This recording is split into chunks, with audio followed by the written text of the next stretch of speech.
ஆயில்ஸ்லேருந்து இப்போ என் கையில் கடலெண்ணெய் தான், 2 எண்ணெயுமே கடலெண்ணெய் தான். இதில் எது சூப்பர் மார்க்கெட்லேயும் கடைகள்லேயும் அதிகமாக சேல்ஸ் ஆகுதுன்னா இந்த தெளிவாக கண்ணாடி மாரி இருக்க இந்த எண்ணெய் தான். இந்த எண்ணெய்ங்கிறது ரோட்டரி செக்கில் ஆட்டி ஃபில்டர் அடித்து வர எண்ணெய்.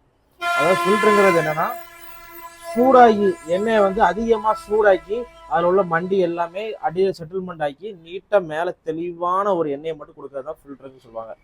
ஆனால் இது வந்து நம்ம வாகை மரச்செக்கில் அரைச்சி சூரிய ஒளியில் வச்சு தெளிய வச்சு எடுத்த எண்ணெய், அன்ஃபில்டர்டு கிரவுண்ட்நட் ஆயில். இதுதான் உடம்புக்கு நல்லது. ஆனால் நீங்கள் சூப்பர் மார்க்கெட்லேயும் கடைகள்லையும் பார்க்குறப்போ மக்கள் எதை விரும்புகிறாங்கன்னா, இந்த எண்ணெய் தான் தெளிவாக இருக்குது, பார்க்க கண்ணாடி மாதிரி இருக்குது, இதான் நல்ல எண்ணெய் அப்படின்னு சொல்லுவாங்க. ஆனால் அது கிடையாது. நம்ம வாகை மரச்செக்கில் அரைச்ச இந்த கலங்களாக இருக்க எண்ணெய் தான் நல்ல எண்ணெய். ஆக்சுவலாக இதுதான் அன்ஃபில்டர்டு ஆயில். அன்ஃபில்டர்டு ஆயில் தான் சூடே ஆகாது எண்ணெய். நம்ம செக்கில் இருந்து அரைச்சி வரப்போ ஒரு டிராப் கூட ஹீட் ஆகாமல் வரக்கூடிய எண்ணெய் தான் இந்த எண்ணெய். இது எப்போ ஹீட் ஆகும்னா, நீங்கள் சட்டியில் போட்டு எப்போ நீங்கள் சூடு பண்ணுவீங்களோ அப்போ தான் அது முதல் ஹீட் ஆகும். ஆனால் இந்த எண்ணெய் அப்படி கிடையாது. செக்கில் ஆட்டி வரப்போ ஹீட்டாக தான் ஆகும்.